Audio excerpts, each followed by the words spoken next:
Okay, good afternoon, everyone. Thank you for being here. I want to welcome the board members and members of the public, and thank you for joining us today.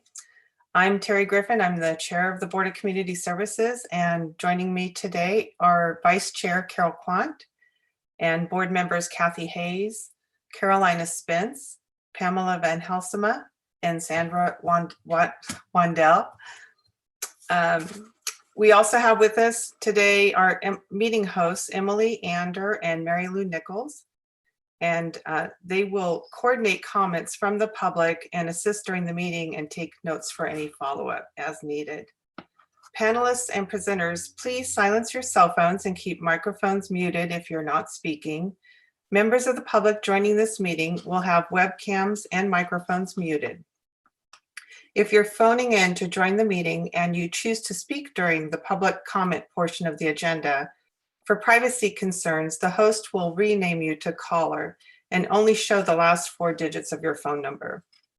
Additionally, the City of Santa Rosa is committed to providing a safe and inclusive environment, free from disruption, and will not tolerate hateful speech or actions. Everyone is expected to participate respectfully, and if necessary, the meeting will end immediately. Madam Host, would you please explain how public comments will be heard at today's meeting?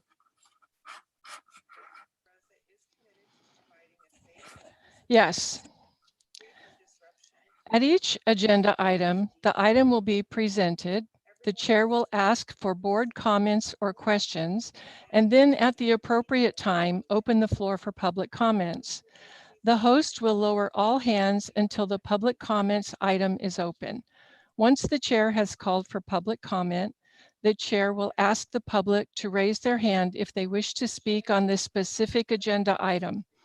Those joining by phone may dial *9 to raise your hand. The host will then call on those who have raised their hands. Public comment is limited to 3 minutes, and a timer will appear on the screen for everyone to see. No email comments were received by the posted deadline for this meeting. Thank you. With that, I call to order the October 28th, 2020 meeting of the Board of Community Services, and I have a brief statement I'd like to read. Due to the provisions of the Governor's Executive Orders N-25-20 and N-29-20, which suspend certain requirements of the Brown Act, and the order of the health officer of the County of Sonoma to shelter in place to minimize the spread of COVID-19, the Board of Community Service members will be conducting today's meeting in a virtual setting using Zoom webinar. Board members and staff are participating from remote locations and/or practicing appropriate social distancing. Members of the public may view and listen to the meeting as noted on the city's website and as noted on the agenda. Madam Host, may we please have roll call? Yes, please respond when I call your name. Chair Griffin? Here. Board Member Hayes? Here. Board Member Quant? Here. Board Member Spence? Here. Board Member Van Helsema? Here. Board Member Wandell? Here. Thank you. Okay, thank you. So moving on to item number 3, public comments. I would like to open the floor for public comments on non-agenda matters. This is the time when any person may address the board on matters not listed on this agenda, but are within the subject matter of the jurisdiction of the Board of Community Services. If a member of the public would like to participate in public comments, please either raise your hand through the Zoom webinar, or if calling in by telephone, press *9. Madam Host, do we have any public comments?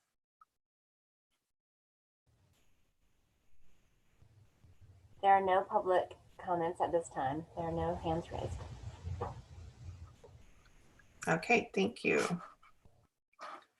That takes us to item 4, approval of the minutes from our February 19th, 2020 special meeting. Are there any edits or corrections to the minutes? Okay, seeing no hands raised, the minutes are approved as submitted. Item 5, upcoming events and reports on accomplished events. Deputy Director Santos. Thank you, Chair Griffin. I wanted to remind you that you have received, as part of the agenda packet, the list of upcoming events and accomplishments. So I just want to highlight a few of those. On October 30th, we have the Recreation Division will offer a Caravan to Candyland Halloween drive-through event for seniors at Finley Center Complex from 1 to 2:30 p.m. Goodie bags will be distributed and the students from the School of Rec will be dressed up and waving as they drive by. I remember the Deputy Director of Recreation talking about it. Sounds like an awesome event. And then as far as accomplishments, I just wanted to highlight something that was really, I think the Recreation Division did a great job. They successfully opened the School of Rec. And it's a care camp accommodating 96 students, groups of 12 in the cohorts as allowed by the county health order and child care guidance. They did a great job, and I know it was a successful program. Thank you. Thank you.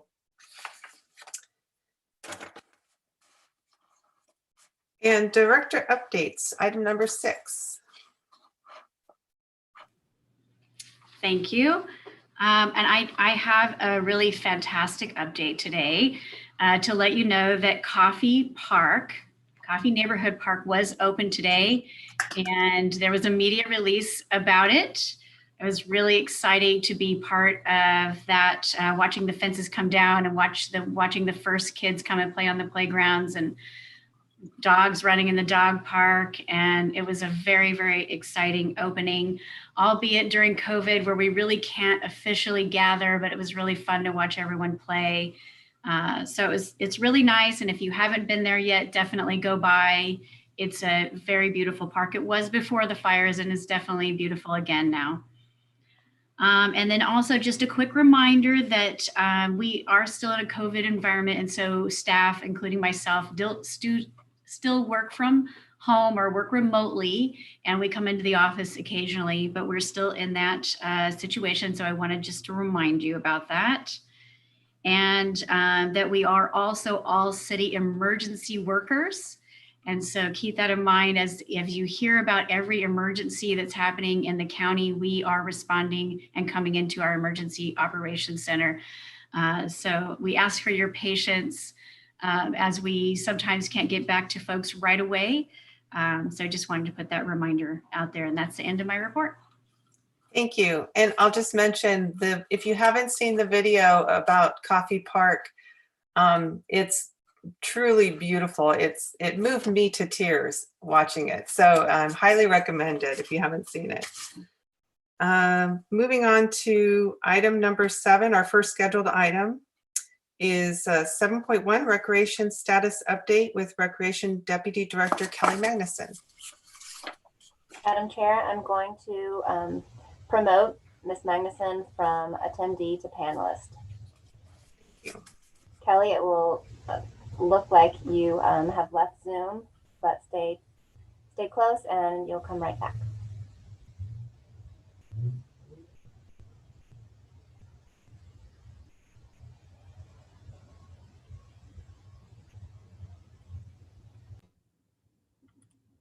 Okay. Can you all hear and see me? Good afternoon, board members. I just got in a little bit late, so I missed the very beginning. So I don't know, Jen, did you go over the list of events, or is that just something that's mailed? Both. I just highlighted our School of Rec and then your recent Halloween. Oh, okay. But I didn't go through everything else. I don't want to repeat the list because it's a lot, but and I know you got something a couple months back kind of bringing you up to date, but recreation has been actually very, very busy because everything that we have planned has to have a COVID-19 protocol, guideline, safety plan along with it. So we were able to do some day camps over the summer. We did some traditional day camp at Howarth Park and Steel Lane, and then we also did a program at 8 different Burbank housing sites. And so what we did was we rolled, when we found out the schools were going to be closed, we rolled that program over into a full day program during the school year. So we already had a lot of the COVID-19 safety protocols in place for a full daycare program, but then we had to incorporate the distance learning component. So we met with some teachers, some superintendents, we met with our staff. So we redesigned the program where each student would bring their Chromebook to the program. And they do their school classwork between about 8 and 2. But what's very challenging is we have 120 students and each student is on a different schedule and probably has a different teacher. There's a couple, if we're lucky, we'll have a couple in the same class in a room. But otherwise, there's 12 youth in a classroom and they're each on a different schedule and they have different teachers. So we were trying to group the students with family members, but we also have a referral-based program. We work with some schools that we were doing neighborhood services programming with traditionally. So this is our Measure O program. So we have some probably about 70 kids that are on a referral basis, and they're very needy as far as help with their schoolwork. So we're doing a lot of tutoring. It's been very challenging. It's very rewarding for the staff though. We've just had to hire more temp staff. So our full-time staff that normally do programs for seniors, the rental teams, all those staff are leading this School of Rec program. And then they hired temporary camp counselors, the ones, to do the actual hands-on with the children. So it's been very successful, but very challenging. And then we have our aquatic staff that are running the pool, so they're not part of School of Rec. And then Jen mentioned the Halloween at Howarth. So some of our coordinators have kind of branched off from School of Rec and have planned some holiday events. So the Halloween event was almost overwhelmingly too successful because we had long lines of cars waiting to get into Howarth Park. Carol was there helping set up the cemetery's booth, and it was awesome. I think you had 2, 3. I don't know. There was a whole 2 rows of booths, and so it was the cars would drive through, and there would be characters and scenes, and it was very fun, and the families just loved it. But we oversold the event. We had just too many families, but it was free too, so they couldn't complain. I think everybody was happy. So our next event is Be a Hero, Thank a Hero food drive, which is going to be on November 14th at the Finley parking lot. So the idea there is people to come through with a letter thanking a hero, maybe a nurse, a doctor, a teacher, and then bring their food to donate at the event. And then we're going to do a holiday car parade at a place to play. So we have a few things coming up that are going to be really fun, but they're all going to be safe events where people stay in their cars. But it was just it was really fun to be there and see that we're bringing a lot of joy back to the community just by offering something. So it was rewarding. In addition to School of Rec, we started back our Tiny Tots program here at Finley. The same thing, face coverings. They have to stay within the same group of kids every day. Parents cannot come in the room. Their temperatures are taken when they arrive. We do that for anybody arriving to the program. And then on Monday, we're starting a kids science program out at the Church of One Tree.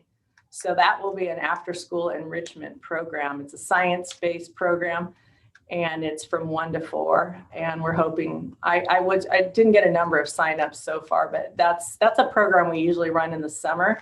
So that instructors changed it into an after-school program. So we're hoping that that'll be a fun diversion from the regular staying home all day in front of your Chromebook. So the poor kids aren't getting their socialization in. So we're trying to bring some things back slowly but surely. So the only other major issue recreation's dealing with right now is We have done some sports field permits for our youth soccer clubs, and they are allowed to hold practices and drills out on the fields. They're allowed to have 14 players at a time with 2 coaches. And for the most part, the youth leagues are following the guidelines, but we have been having lots of problems with adults playing full-on games with spectators on our fields. They don't have permits, they don't have permission, and they're fully breaking the health order guidelines. So just today, I was on a meeting where we're going to talk about, we're working with community engagement, the police department, and the public information office to put together an outreach campaign, an educational campaign, to get out to these players on the weekends. And the police, of course, don't want to make this a criminal offense. So we're trying to do it educational, letting folks know that this is attributing to the county staying in the purple tier, which is the worst tier. You're not supposed to have gatherings. You're not supposed to have competitions. You're not supposed to have spectators, and none of them are wearing face coverings. So it's very upsetting to the groups who are following the rules, that are going out to the fields and seeing these non-permitted groups breaking all the rules. So I'm hoping we'll make some progress, as we have allowed our legit permitted groups to continue their play out there through the month of December, since they lost so much playing time because of the fires and the smoke and everything else. So if the weather's good, they can be on the fields doing their practices. So that's kind of a current issue that we're dealing with, and we're hoping to see some improvement in that area. And then we are allowing some volunteer groups out in the parks now, but they have to follow the same guidelines. They have to be in a group of 12 or less, wear their face covering, and stay socially distanced apart. But we've got some dog park volunteers out there, and then the rural cemetery group, as you know. So that's exciting. And then we're hoping to bring back some swimming lessons in the spring. So aquatic staff is working on socially distanced swimming lesson guidelines, but they're also working on some lifeguard training guidelines. So, and that's really important for us to train lifeguards. We do it for a lot of the smaller cities. They're used to coming to Findlay to train their lifeguards. So we really want to see if we can bring back that program. So that's really important. I think that's all, unless any of you have some questions for me. I know I said a lot in a short amount of time. Any questions for Kelly? I have a couple of questions. How many spaces are in each of the science camp programs? Well, it was increased from 12 to 14. So now they can have 14 youth in a group with 2 instructors. Okay. And then I saw mention of, I think it was line dancing that was being offered virtually by one of the instructors. Do you foresee any more opportunities like that for, especially as it gets darker earlier and it's harder to exercise outdoors, of offering virtual classes for exercise? We have not, as the city, been organizing virtual classes that way. We know that there's a ukulele virtual class that's being put on by our instructor. There's a few that have popped up, but we, when the pandemic began, we talked about it for like 6 weeks. Okay, how could we do this and make it a city program? And would it be free? And how would we monitor the background, you know, if we're calling it a city program? So we were just encouraging the instructors to do some things on their own if they could. Okay. And we, I think it was mentioned in one of the first report that we actually called all of our senior members 4 times. We called them once a month. And we were just trying to share as much information as we could about, okay, you can sign up for this, you can go here, the different resources. And some of the seniors actually asked for phone numbers of friends that they weren't seeing, so then they were going to call each other. So we kind of feel like we were, you know, trying to get them to socialize more on their own, but it has been really hard and really disappointing for our seniors. And So we're really looking forward to this coming Friday. We hope the seniors will come out and drive through the turning circle and get a goodie bag and say hi to everybody. But that's best we can do is call them and try to organize these, drive-through events. Okay. But yeah, it's a strange time for everybody. Indeed. Any other questions for Kelly before I move to public comments? If there are any members of the public that would like to comment on this item, please either raise your hand or press *9 if you're calling in. Madam Host, do we have any members of the public that wish to speak on this item? Madam Chair, Pamela Van Helsema has a question. Oh, I'm sorry. No, it's okay. I was using the raise hand. Thank you so much for helping support students right now with distance learning. And that, of course, is a terribly difficult challenge for parents, for teachers, for school administrators, for everyone. And so I'm curious, just because I have worked in education quite a bit, and I'm curious because you'll have a unique perspective, not being the teacher, not being the school, but a support system. Do you have ways of assessing how it's going or evaluation methods, anything that you can tell as this helper? What is needed more to make this distance learning more successful, or clues to that? Because I'm certainly participating with Santa Rosa City Schools to try to puzzle through that too. And I would love to know if the Parks program has unique input into that challenge. I think we see ourselves more as the helpers. So we're there to help the teachers. We're there to help, with the assignments. We're there to help the students stay on track and manage their time. And we're there to help the parents because not all parents can stay home.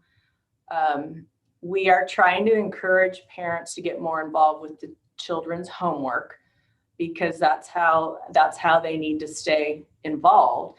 That's a gap that we're seeing is the parents that are sending the kids to our program. Since our program is from 8 to 5, we're not getting the help from the parents that we had hoped for. So we're sending reminders. I do feel for the teachers. I think keeping these students on track for the sessions is very, very difficult. So our staff, in fact, I substituted in one of the rooms on Monday for 4 hours because we sent our counselors, we'll call them our counselors, to a training. Santa Rosa City Schools put on a training for our staff because we've been dealing with some behavioral problems and we are dealing with children who just aren't keeping up with the assignments. We had a new student start on Monday that had 70 missed assignments. And so now that room is, the teachers' aides are what our staff really are. They're challenged with helping that student catch up, and they take it on themselves to do that. And as the permanent staff, we're reminding our counselor staff that you're not the teacher, you're the helper. So however you can help guide the child to be successful, that's your job. But the school, Santa Rosa City Schools has been really amazing about providing resources if we ask for them. We'll ensure that the kids get into their counseling sessions with their counselors, any special needs they have, we're working with the teachers. And I think we're just really lucky that we get the staff that we get because we've had successful day camp programs across the board, and then doing our same training and recruitment. We actually have some awesome staff that are at the JC or Sonoma State. We have a few high school students that are helping, but they're not the leads. So I think just having that open communication with the teachers and the principals has really helped. But it's different. I mean, I can't imagine being a teacher having an eye into each child's space, which is either their home or their daycare. I think that would be very odd, and then to keep the kids on track. But me being in the classroom, I was like, oh my gosh, each student has a different schedule even. So you might be able to send 3 to recess, but 4 can't go because they're still in class. So then you need more staff. So it's extremely challenging. And we're hearing that the schools might not go back after Christmas for the 3rd quarter.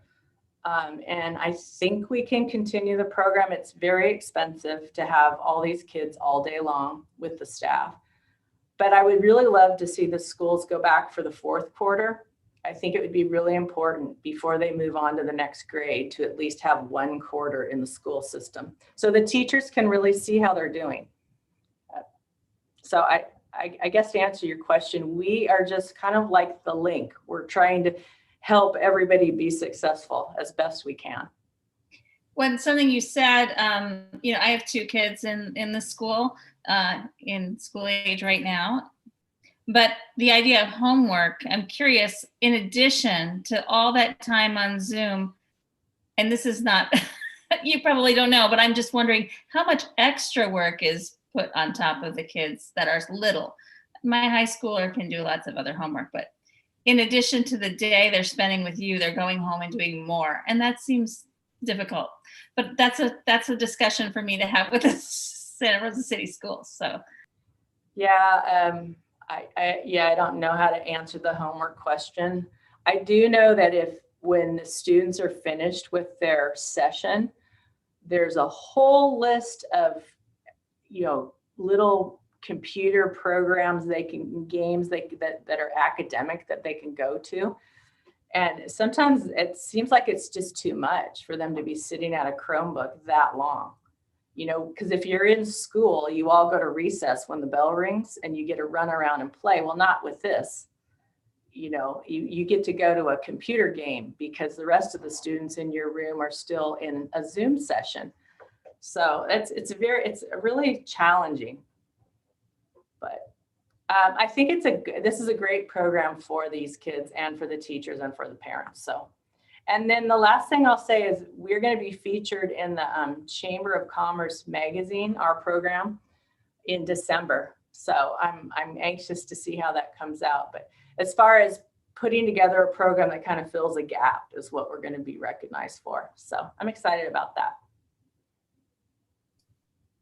Great. Thank you, Kelly. Welcome. Okay, that takes us on to item 7.2. Parks status update with Deputy Director Jen Santos. Thank you, Chair Griffin. Unlike Kelly, I may be repeating a lot of things you've already heard, but just for the benefit of anybody that may be listening, I want to go through it. We're kind of doing this style of update that maybe doesn't have a lot of, we don't have PowerPoints and things like that. So bear with us. It's a lot of information without any graphics, but we're trying to gear up to speed. And with that, I wanted to thank our 2 hosts who have diligently worked for 6+ weeks trying to navigate and understand what looks seamless to us, this technical challenge to host a public meeting in a virtual setting. So I wanted to thank them both. They're doing a great job. And also to remind folks to bear with us. We are learning as we go. It's a new world for us all. And then as for some parks update, we did apply for the Sonoma County Agricultural Open Space District to install 2 multi-purpose fields for soccer, baseball, softball, et cetera, at a place to play park. And I know they are considering allowing us to join the matching grant program, but we haven't heard officially yet. They've had some questions for us. I know we're in the system. And then also a reminder that we are still working with the Golf Course Restaurant Legends to terminate their lease at their request due to their inability, essentially to keep a business afloat during COVID in those conditions.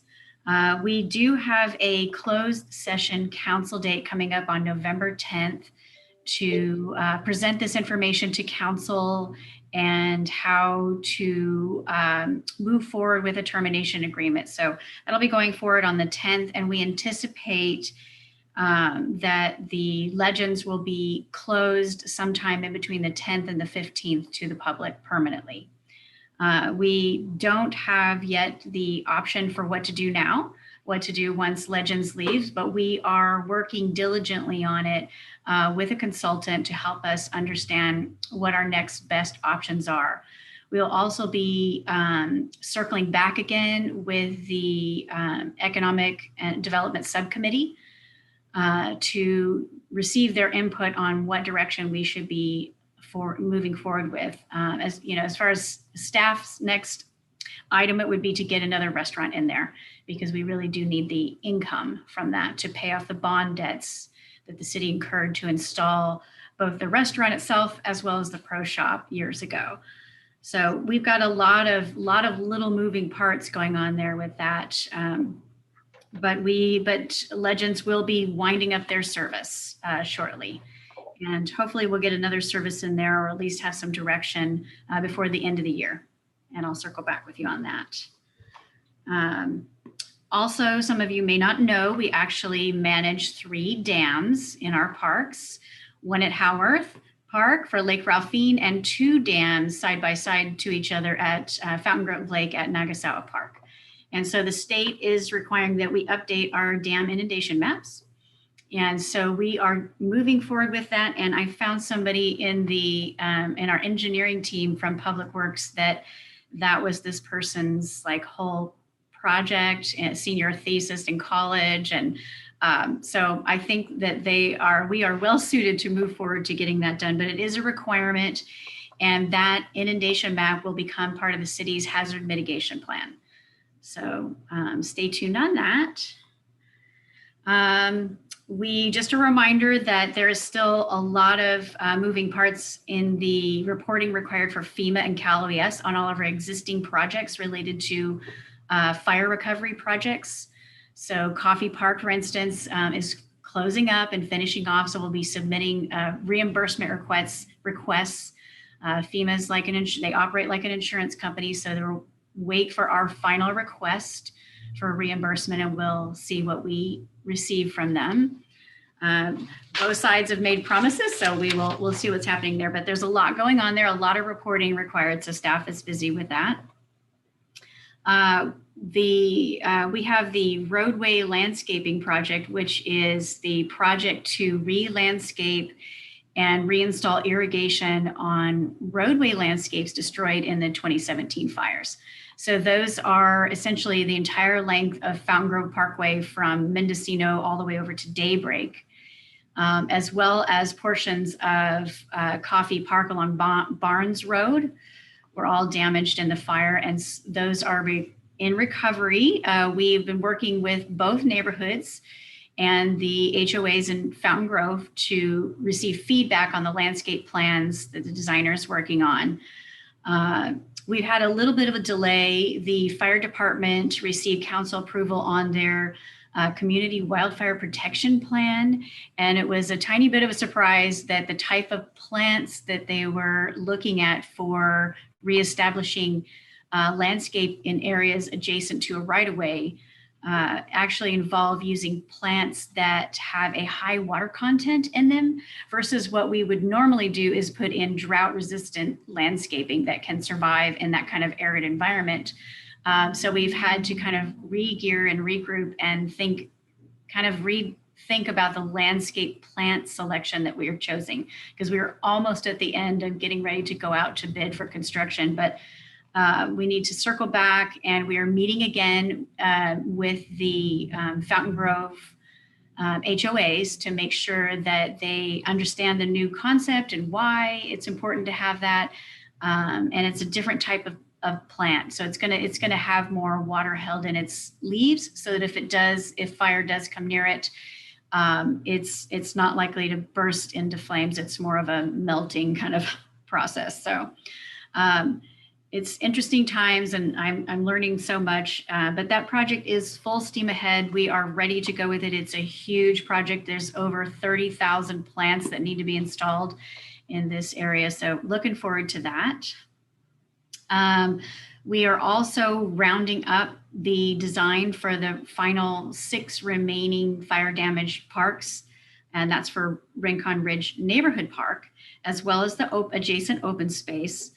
Fir Ridge Park, there's some damage at Nagasawa Park, Francis Nielsen Park, and Parker Hill Road Trail. It's a right-of-way path.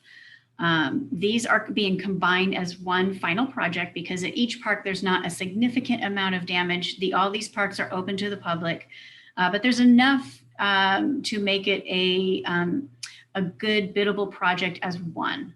So that's out to bid, and Carla Macy is working on the design for that, and they're about 70% done with the design there. So by the time it finishes design and goes through the bidding process, we're looking at next summer or fall to be complete with the project, hopefully sooner. Let's see. So last night at the City Council meeting, Council approved the contract with Plural and Associates to redesign Dutch Floor Neighborhood Park. The 2 playgrounds there are in need of replacement, as well as the fitness equipment. And similar to Coffee Park, there were 2 playgrounds that were the 2 to 5-year-old and the 5 to 12-year-olds very far apart from each other, which is a design concept that isn't really supported anymore. We're going to go back to having those 2 kind of playgrounds adjacent to each other and update the fitness equipment. So it'll be a small change to the master plan to show that. So it'll involve a master plan, as well as lots of community meetings with the neighbors over there. And it's part of the park actually joins into the school grounds. It's the, I'm probably gonna botch this name, but Albert F. Biella Elementary School. So I'm looking forward to reaching out to this neighborhood. I haven't had a lot of contact with folks in this area around this park, so I'm actually really looking forward to seeing what their preferences are and working with this neighborhood. And so we've got a meeting scheduled with Plural in a couple of weeks. I've never worked with Plural either, so looking forward to that.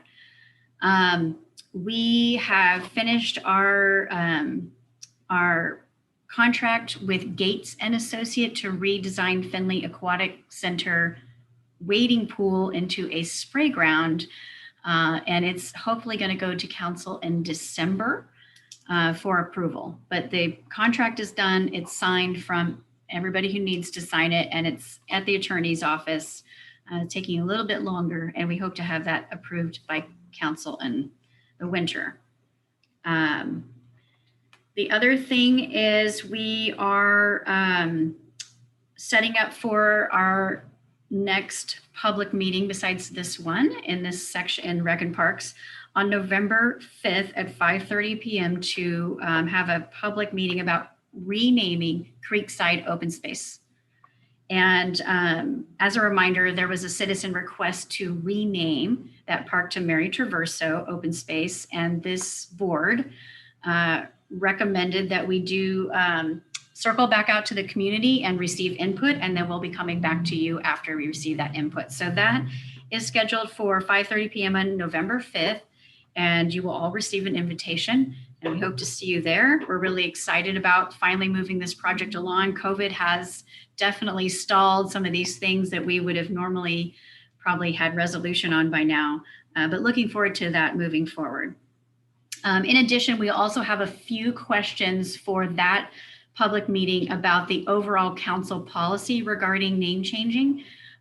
You remember not too long ago, we did present some interest to update that policy because it wasn't really providing any of us with a really good direction on where to go with some of these renaming of parks. For instance, Creekside Park, if it is renamed to Mary Traverso Park, somebody could come right back in a month later and try to change it to something else. So we just need to update it and modernize the policy. So we're going to ask some basic questions to the Creekside group on the overall policy change and see what sort of feedback we get there. We'll also be structuring some additional citywide virtual meetings to get some feedback on that as well.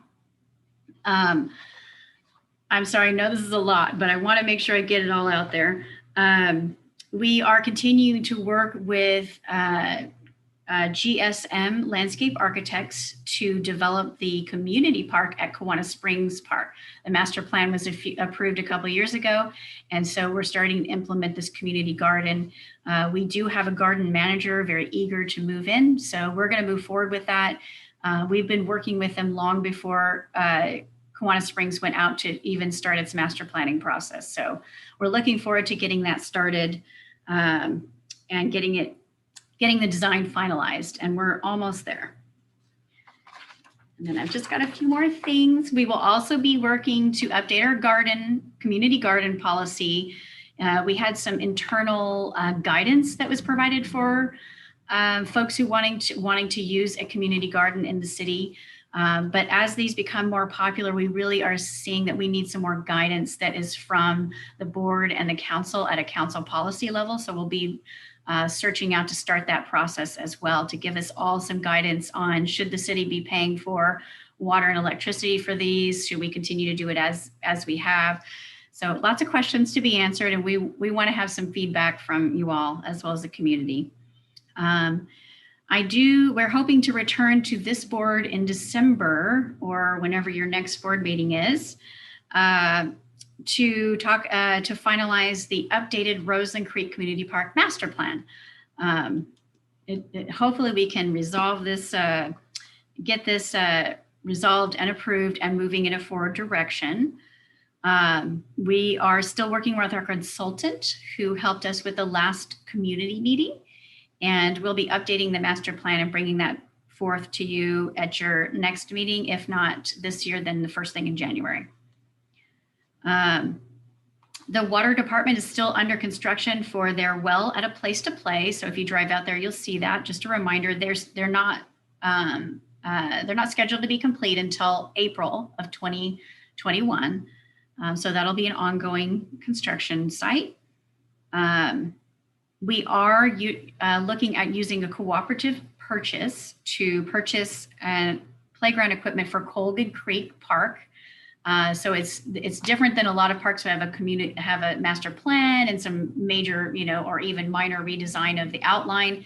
This one is different than it's just to simply take out what's there and put in something new. So it's a one-stop kind of cooperative purchase agreement that includes design, purchase of the equipment, and installation of the equipment all in one company. And then we were thinking we were going down that path for Rincon Valley Community Park to replace the two playgrounds there, but it's going to need a little bit more finagling and redesign than we realized. So we are going to go out and look for an RFP and a designer to help us redesign that playground. And just a reminder, these are on the list because these playgrounds are on our list of things needed to be replaced. So we're trying to have some equity in the city and getting around to all the city playgrounds, but we also want to make sure those ones, especially at Rincon and Colgan, are very outdated and have some unsafe components and missing components. So we really need to move forward with those. And that is the end of my very long report. Thank you. Thank you, Jen. Any questions from the board? Okay, Pamela? Jen, I just wanted to say thank you for working with our neighborhood in Coffee Park and just being so open and cooperative. And I think we never dreamed that the result could be as wonderful as it is, and included so many people in the development of it. So I just wanted to give special recognition to the work that you put into that. It's really a beautiful accomplishment. Put that in your portfolio. And I realized that your sincere, humble, and generous leadership was a big part of that. So I wanted to thank you. Thank you so much. I appreciate that. I was there today, celebrated all that I could, and it was a wonderful day. Thank you.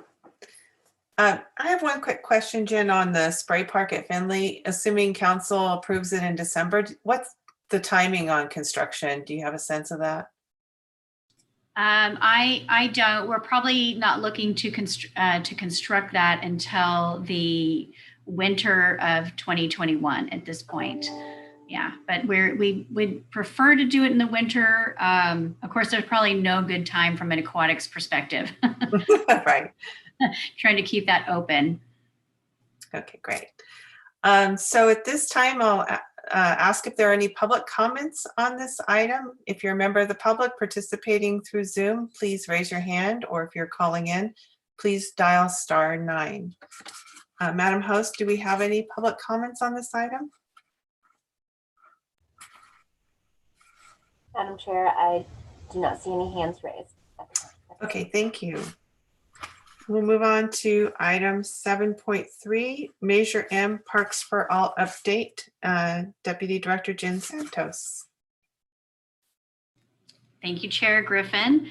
And so I decided to go ahead and pull this item out from the main update so we can kind of go through it in a little bit more detail. It's not long, hopefully, for you all, but Recreation Director Kelly Magnuson and I attend, just as a reminder, every Monday a meeting countywide with all the other agencies in the county to discuss Measure M topics, as well as we've also snuck in conversations about COVID related to playgrounds. We were able to open playgrounds recently. The county health officer allowed playgrounds to be open. So those are some of the things that we talk about in there, and what each of us is doing so that we can coordinate and try to do things together. We did present at the annual report to the Citizens Oversight Committee, which is organized by the county. And we received a little bit of feedback that they were happy about the outreach that we were doing. So looking forward to providing more information as we get further along. And then I just wanted to let everyone know that the park planner, Emily Ander, is taking lead in our park planning section with assistance from Mary Lou to organize and host virtually all the future Measure M meetings we have scheduled. So the next Measure M virtual meeting is tentatively scheduled for November 21st. But we are pending some finalization on timing and making sure that's a date where that is going to work. As a reminder, we were trying to hit all 4 quadrants of the city, and the quadrants are made by the division of Highway 101 and Highway 12. And we were able to get one meeting in this year before COVID came into our lives. And so we were trying to get back out there now that we're back into virtual meetings. And so these will all be virtual meetings. And this first meeting we're going to do is with our sports community. So it's really not actually limited to a quadrant in this section. It's all about sports. Anybody who's interested in using, who uses anything that doesn't have to be an organization. So tennis, basketball, anything. But of course, we are focusing on our sports group. And we are hoping to have a sports group host that meeting for us. We are working with a group right now that looks like they'll be moving forward, similar to what we did with the Deterk Round Barn neighborhood area. We had the neighborhood association help us and host that meeting. And so we'll be looking to do the same thing here. And hosting a Zoom meeting where you're collecting polling data in it is tricky. So it's taken us some time to get up there, but I honestly cannot wait to get back out and collect this data. It's been such a long time coming. So I'm really looking forward to receiving that. Let's see. We are also moving forward with an RFP for our parks condition assessment, which was also a council approved use of funds from Measure M. And so that assessment will go and assess every single amenity we have in every park we have, as well as all of our roadway landscaping, and provide us with an overall assessment of condition. And it will also make some recommendations on what things we should be addressing first and give us some prioritization on that.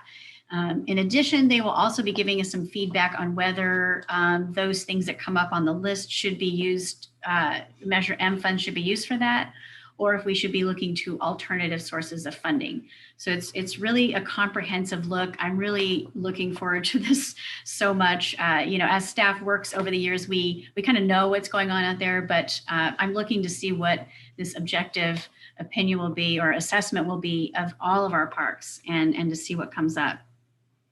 We are reviewing the 3 bids for design, or for conducting this assessment that we received, and we'll be recommending somebody hopefully at the December council meeting, but if not, in the January council meeting for that, and they'll get started on that.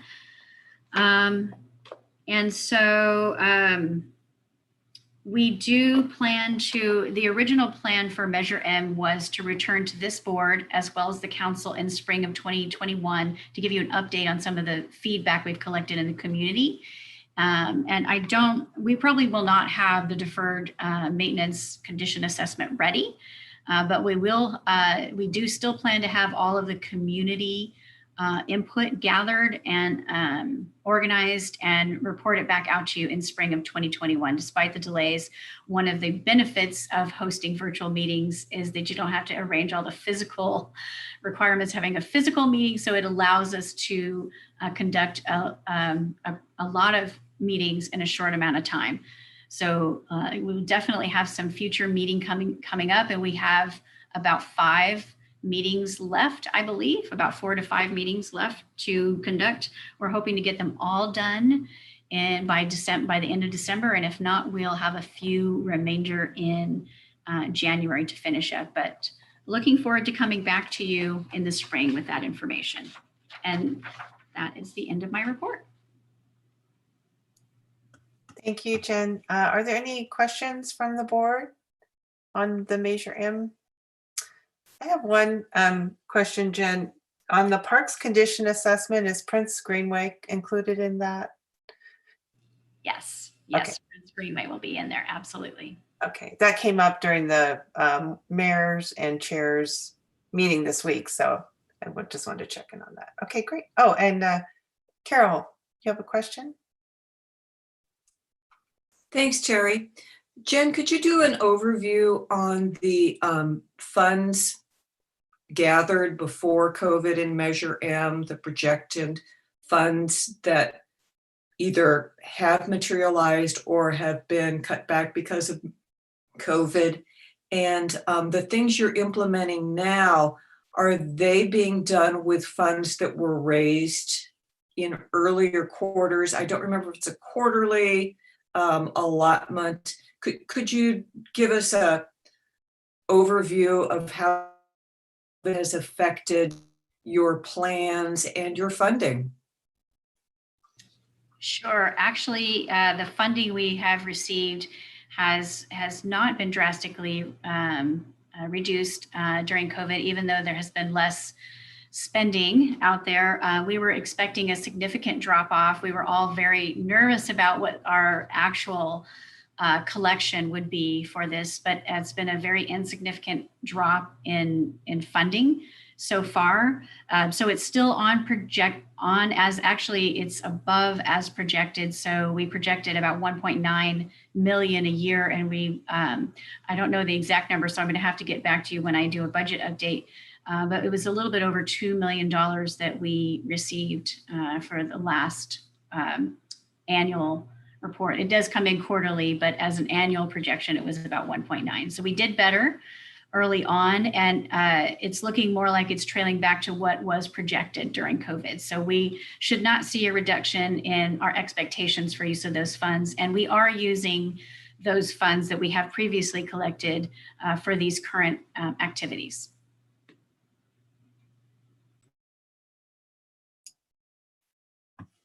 Okay, thank you. So at this point, we'll ask for any public comment on this item. Members of the public wishing to comment on this item, please either raise your hand or press *9 if you're dialing in. Madam Host, do we have any public comment?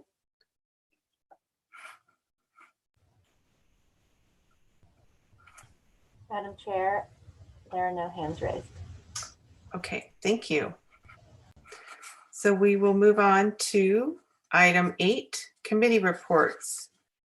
First committee report, mayor's lunch for committee board chairs. I attended the mayor's chair lunch last Wednesday, the 21st, and just run quickly through the highlights of our discussion. There was a board and commission outreach session on October 20th that was hosted by the city clerk's office. Jen, thank you so much for your participation in that.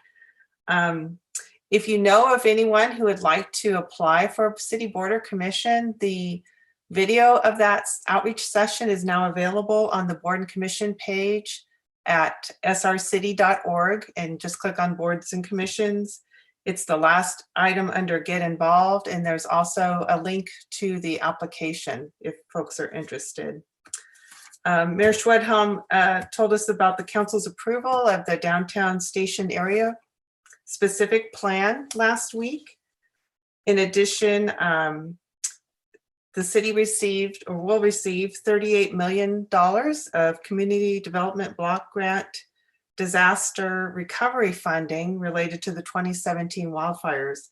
So that's really good news. That's money that HUD allocated to the California Department of Housing and Community Development.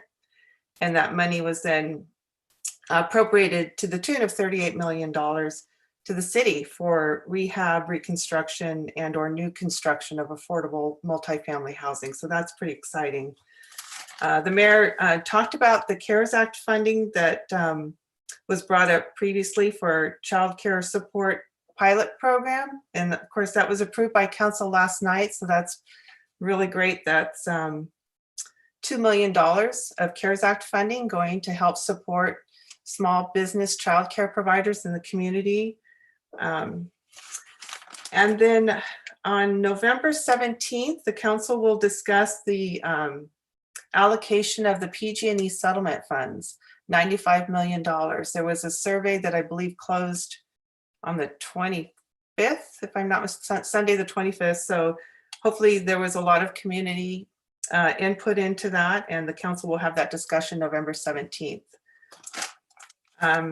Council changeover is scheduled to occur on December 8th. That's always somewhat of a tentative date, depending on how soon the registrar's office is able to certify the election results. And I can tell you, in every other year that I was city clerk, it was always that time frame was met. But with this election this year and potential challenges, it could be delayed. So hopefully the council changeover will occur on December 8th, but it could be delayed a week depending on the certification of the results and any challenge there too.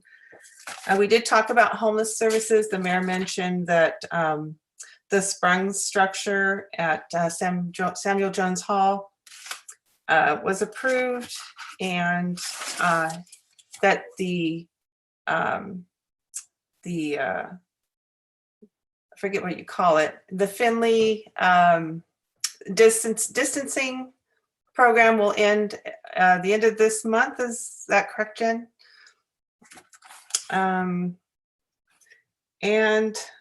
Let's see what else. I think the only other thing he mentioned that you might be interested is the second week of February, council will be having their goal setting session. It was delayed this year. I was thinking about asking for an update on council goals, but given that the goal setting is now going to happen in February, it's probably best to wait until after since they could very well change greatly in the interim. So that's all I have for that report. Are there any questions from members of the board? Okay, thank you. Then we'll move on to Waterways Advisory Committee and Vice Chair Quant. The Waterways Committee has met virtually 3 times, I think. Much of the first meeting discussed the Prince Memorial Gateway Park. As Jen, I think, is well aware, this committee is highly invested in that area. And the downtown specific plan, the funding that may become available, the COVID situation, and the homeless issues have not simplified the waterways concerns or ambitions regarding Prince Memorial Gateway. We reviewed a project that is possibly in limbo currently to replace the Journeys and Mobile Home Park with a fairly high density mixed housing apartment senior citizen family complex that borders onto, gosh, Piner Creek. I think it's a tributary of Piner Creek. And the city has adopted in the last few years that any waterway that is adjacent to a development must be addressed. And the Waterways Committee is very aggressive in making sure that any development does incorporate these waterways as part of their master plan. That's it. Thank you. Moving on to item 9, written and/or electronic communications. Thank you, Chair Griffin. Just a reminder that the board has received its California Parks and Recreation Society catalog, as well as the city's own produced Zest magazine and the cprs.org website. If anyone wants to order that magazine or that catalog, as well as our Zest newsletter, of course, is available at our srcity.org /recreation and parks newsletter, if anyone's interested. And that is the end of my report. Thank you. Item 10, future agenda items. Are there any requests from members of the board for future agenda items? Okay. All right, seeing none. We are adjourned until our next regularly scheduled board meeting on Wednesday, December 9th, 2020 at 4 p.m. I'll just mention for members of the public that the reason we are meeting the second week of December as opposed to the fourth week is because we typically combine our November and December meetings into an earlier December meeting, given that the November and December meetings would otherwise fall during holiday weeks. So our next meeting will be December 9th. And thank you, everyone.